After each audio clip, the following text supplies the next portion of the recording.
আপনাদের কিছু করি না আমরা আমাদের দাঁড়াইছিলেন যখন হয়েছিলেন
আপনার যে দাঁড়িয়ে বলছে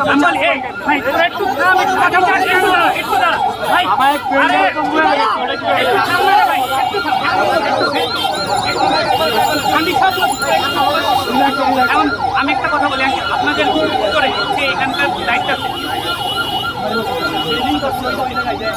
স্যার আমি একটা কথা বলি তারা যদি সুন্দরভাবে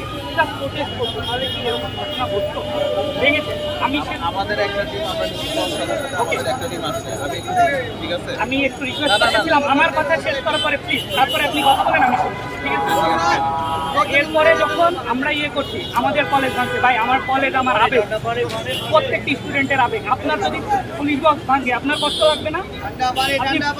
লাগবে কি লাগবে না অবশ্যই তাহলে আমার কাজ যেমনই হোক কিন্তু আমার পুলিশ বক্সটা ভালো থাকবে হ্যাঁ তাহলে আপনাদের যেমনই হোক আমাদের কলেজ গেট কেন ভাঙলো এবং আমি আপনার কাছে বলতে চাচ্ছি আমি আপনার কিছু অল্প বয়স্ক পুলিশ অফিসার মানে খুব ভদ্রভাবে বললাম ঠিক আছে তারা ডিরেক্ট আমাদের ভাইস প্রিন্সিপালকে দিকে ইট মারতে আপনি কি এটা প্রুফ নেবেন আপনি প্রুফ নেবেন না এটা আমার প্রুফ নেওয়ার দরকার নেই কেন নেবেন না স্যার প্রুফ নেওয়ার দরকার নেই কেন কেন আমি আমরা দেখছি আচ্ছা এগুলো একটু সরার কথা বলুক তারা মাইকগুলো চাপান না ভাই চাপান এটি চাপান